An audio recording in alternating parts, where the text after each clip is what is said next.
আজকে বানাবো কুলফি আইসক্রিম।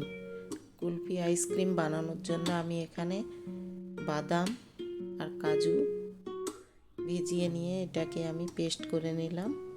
এবার দুধ বসে দিয়েছি। দুধটা ফুটে গেলে কিছু দুধ তুলে নিব একটা বাটির মধ্যে। নিয়ে আমি এখানে 2 চামচ দুধ পাউডার আর 1 চামচ কর্নফ্লাওয়ার পাউডার দিয়ে এটা ভালো করে একটা ঘোল করে নিলাম। এবার দুধটা অনেকটা কমে আসছে। এবার আমি দেব চিনি।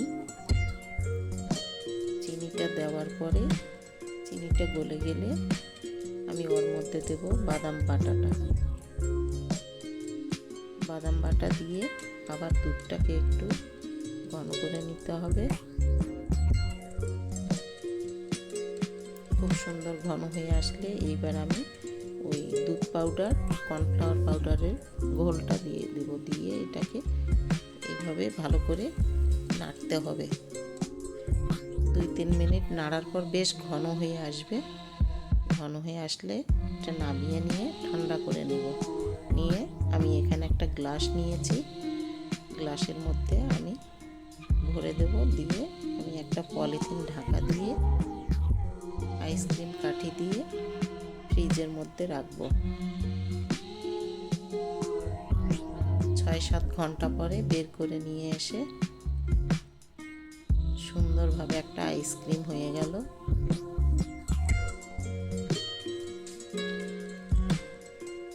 কত সুন্দর হয়েছে কুলফি আইসক্রিমটা। একদম দোকানে আমরা যেভাবে কিনে খাই ওই রকমই। এটাকে আমি পিস পিস করে কাটবো। এখানে আমি 4টা করে নিয়েছি। আপনাদের ভালো লাগলে একটা লাইক করে দেবেন। সঙ্গে থাকার জন্য অনেক ধন্যবাদ।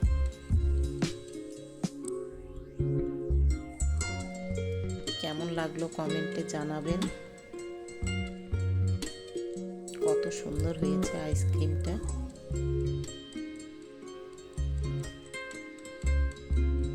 কুলফি মালাই একদম মুখে দিলে গলে যাবে, কত সুন্দর হয়েছে।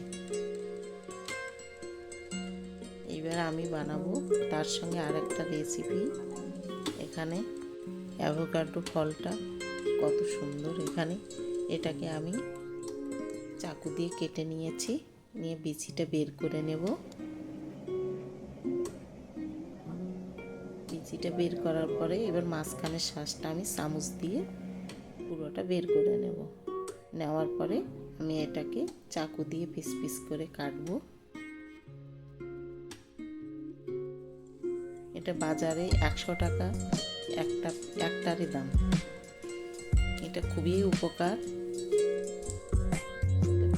ব্রেড টোস্টের সঙ্গে খুব ভালো। এখানে আমি পিস পিস করে কাটে নিচ্ছি। নেওয়ার পর এটাকে আমি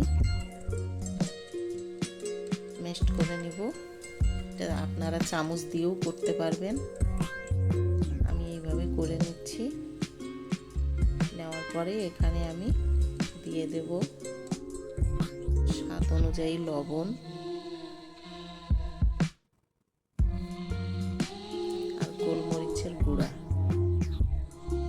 অনেকে কাঁচা লঙ্কা, পেঁয়াজ, টমেটো এইসব কুচিও দেয়। তো আমি এখানে শুধু গোলমরিচের গুঁড়া আর লবণ দিয়েছি। দিয়ে আমি এটা পাউরুটির মধ্যে দিয়ে দেব।